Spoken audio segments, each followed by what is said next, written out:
félicitons les Lions de l'équipe U20 qui ont remporté la Coupe d'Afrique des Nations. Une première pour notre pays, pour la catégorie des U20. Faisant du Sénégal un quadruple champion d'Afrique. Cela est dû, bien entendu, à la qualité de l'encadrement technique, mais aussi aux importants moyens et l'accompagnement de l'État du Sénégal. À sa tête, son Excellence le Président de la République, Macky Sall. En ce qui concerne la récente tournée économique du chef de l'État dans la région de Sédhiou, il est important pour nous de le féliciter, de le remercier vivement pour les importants moyens qu'il a eu à dégager pour la réalisation de très grands projets. 400 milliards de francs CFA d'investissements prévus et déclinés à travers 19 mesures qui vont considérablement améliorer les conditions de vie des populations et parachever le processus de désenclavement intégral de la région et assurer une meilleure connectivité des différents départements de la région de Sédhiou. Quiconque connaît la région de Sédhiou avant Macky Sall, et maintenant nous savons que son Excellence le Président de la République, Macky Sall, a du mérite.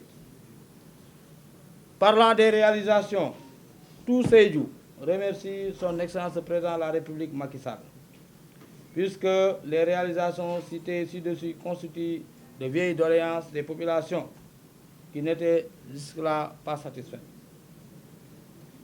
Vous avez tous suivi l'inauguration de l'hôpital Amadou Tidiane Ba de Sédhiou, une toute première pour la région de Sédhiou. Aussi celle du pont de Marsassoum.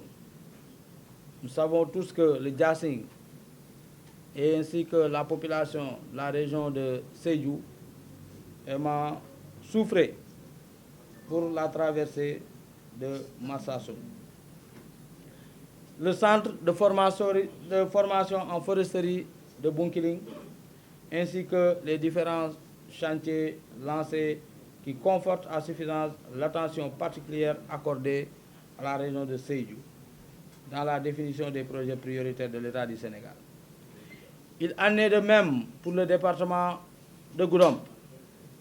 Son Excellence le Président de la République, Macky Sall, a fait le lancement des travaux de la boucle d'Ipakao, mais également Promoville dans la capitale départementale de Goudomp, à Goudomp commune, mais également le lancement des travaux du centre de la Maison de la Jeunesse et de la Citoyenneté dans le département de Goudomp, plus précisément dans la commune de Goudomp.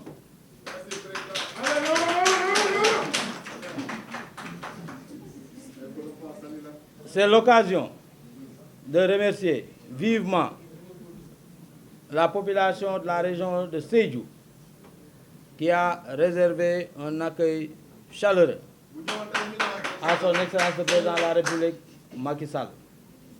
La SDD, c'est l'occasion de vous remercier vivement.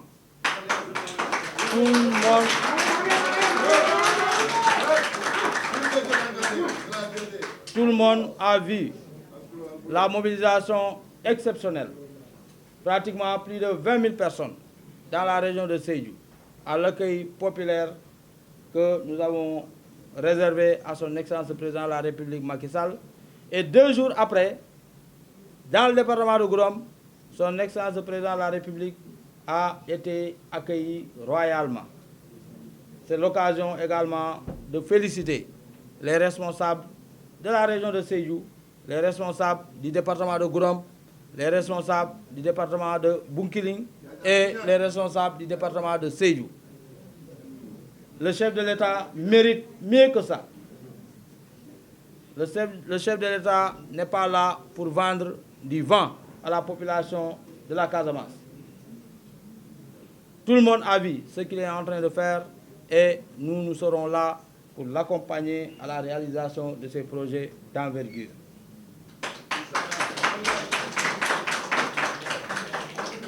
S'agissant de l'actualité politique, force est de constater qu'une poignée de leaders politiques non patriotes veut prendre tout un pays en otage et saboter la bonne marche habituelle de nos institutions.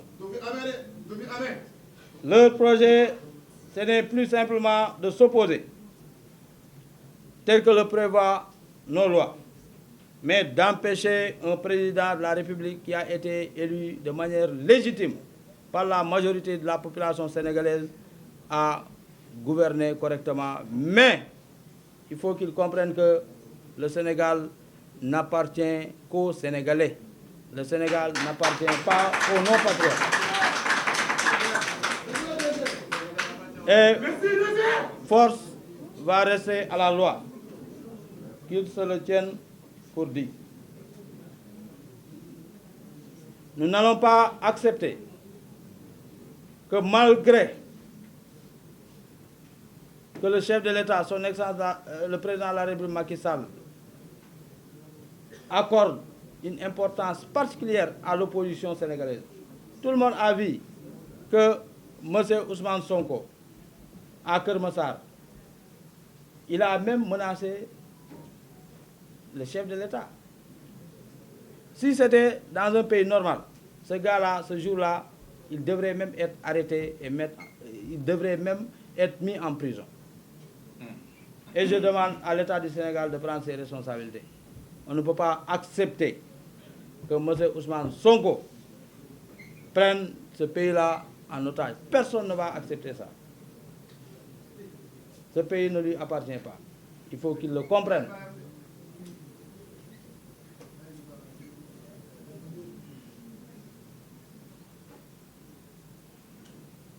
Tout le monde sait que le Sénégal est un pays de démocratie majeure. Les opposants s'opposent depuis Senghor, en passant par Abdou Diouf, par Abdoulaye Wade. Il y a toujours eu une forte opposition, mais pas de la manière dont le non-patriote Ousmane Sonko essaie de faire au Sénégal.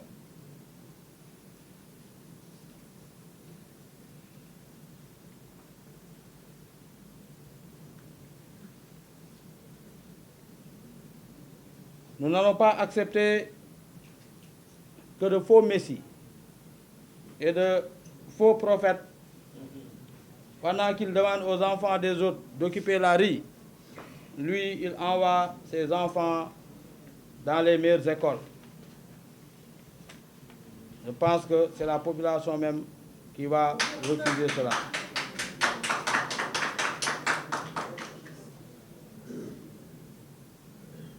Il faut être aveugle pour ne pas voir que nous sommes en face d'une opposition, d'une partie de l'opposition qui est irresponsable. Je veux nommer M. Ousmane Sonko et ses compagnons. Il faut manquer de sérieux, manquer de confiance en son discours pour vouloir tous les jours que Dieu fait faire des lives à tout moment. Ça va nous servir à quoi? Faire des lives à 8 h, faire des lives à 9 h, faire des lives à 18 h. Pour absolument ne rien dire.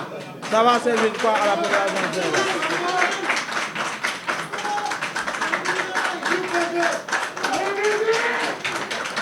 S'il n'a pas...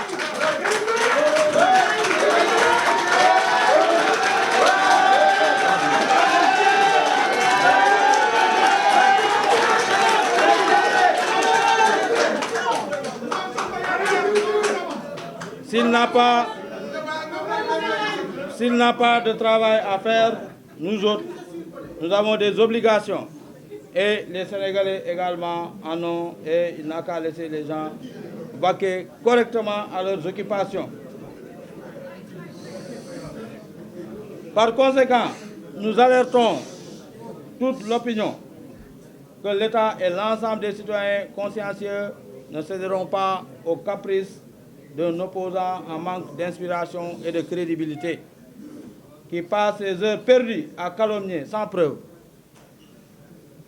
à déformer les faits et à propager des discours de haine, de désespoir, pendant que tous les indicateurs économiques pointent une évolution positive et un recul de la pauvreté malgré une hausse de la démographie. La marche voulue par M. Ousmane Sonko les 14, 15 et 16 ne passera pas.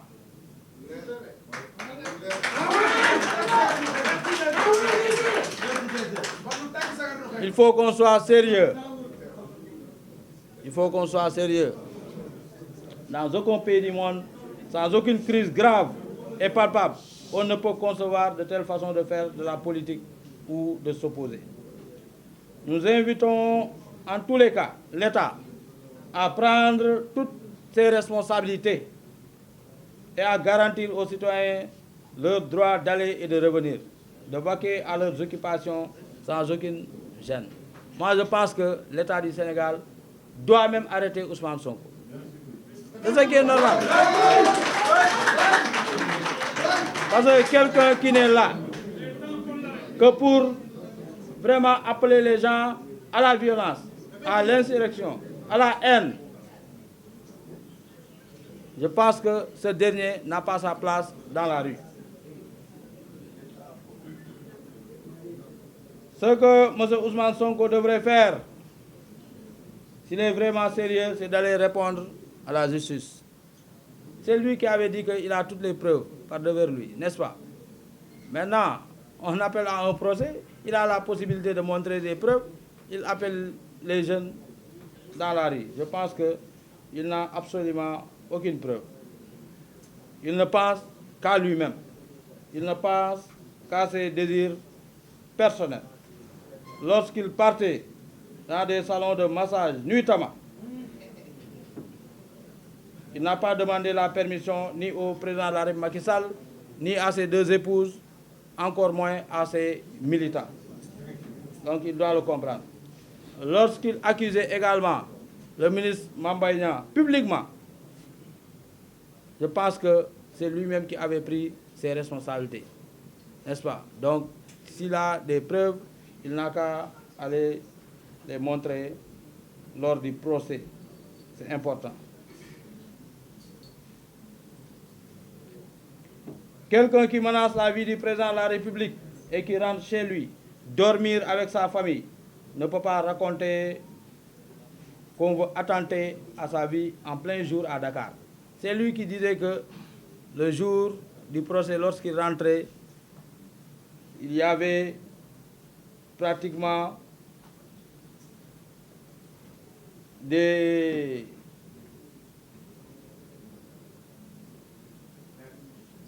nervis qui voulaient l'attaquer, alors que c'est tout à fait faux. Il n'est là que pour raconter des contre-vérités. Nous appelons également à la société civile, une partie de la société civile, notamment M. Alioune Tine. M. Alioune Tine, moi je pense qu'il devrait même acheter la carte membre de PASTEF. Parce que tout le monde a vu ce qu'il est en train de faire. On ne peut pas être de la société civile et être un partisan d'un mouvement politique ou bien d'un parti politique. Il n'a qu'à acheter la carte de membre de PASTEF et aller militer au PASTEF. Je pense que c'est mieux pour lui. M. Alioune Tine qui est de la société civile, mais je pense que c'est un politicien encagoulé du manteau de la société civile. Et il va nous retrouver dans le champ politique. Comme il est devenu un politicien, nous ferons face. On ne peut pas ne pas condamner des propos aussi graves que des menaces à l'intégrité physique de son Excellence le Président de la République, Macky Sall, un président légitimement élu, et accentuer toutes sortes de dérives issues de l'opposition irresponsable et vouloir être crédible. Ça, c'est impossible. Au moment où il faut dire stop, ce qui appelle à la guerre civile, c'est Alioune Tine. Il dit que non, le pays peut aller directement vers une guerre. Quelle guerre civile? Je pense que c'est une société civile irresponsable. Et nous ferons face.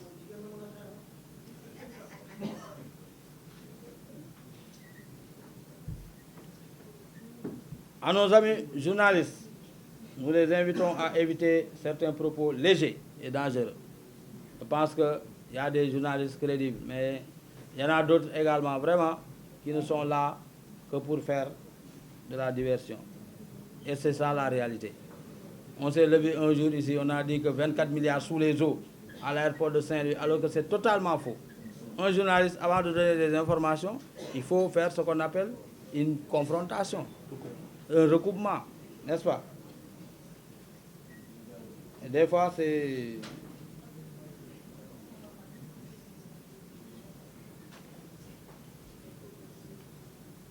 Maintenant, il n'est pas interdit qu'un journaliste soit politicien. C'est le cas de Pape Djibril Fall. Mais il a assumé, il a pris ses responsabilités et il est devenu un homme politique. Nous ne sommes pas du même bord, nous ne sommes pas du même camp. Mais dans ce cas, si nous devons l'attaquer, nous allons l'attaquer de manière frontale. Mais on ne peut pas nous cacher devant nos organes de presse pour vouloir attaquer à tout va l'État du Sénégal. Je vous remercie de votre aimable attention.